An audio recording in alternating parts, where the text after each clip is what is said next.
Susamang kalambuan dungan sa kamatayon sa mga biktima sa dugoong pagpamusil sa coffee shop ang pagkahanaw sa sila pangandoy.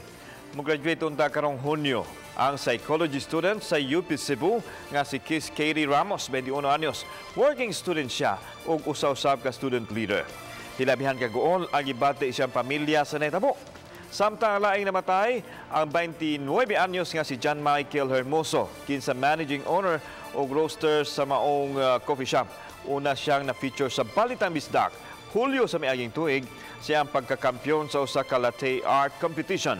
Siya sab ang kasamtangang kampyon sa Philippine Brewer Cup o ginagdauntang mo representar sa nasod sa World Coffee Championship. Matod siyang kauban karong adlaw unta mo biyahe paingon sa Estados Unidos si Hermoso alang sa maong kompetisyon.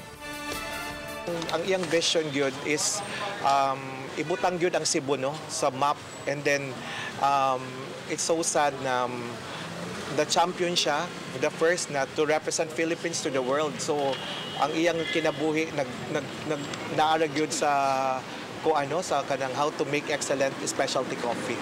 It is very sad that they could no longer continue to pursue their aspirations.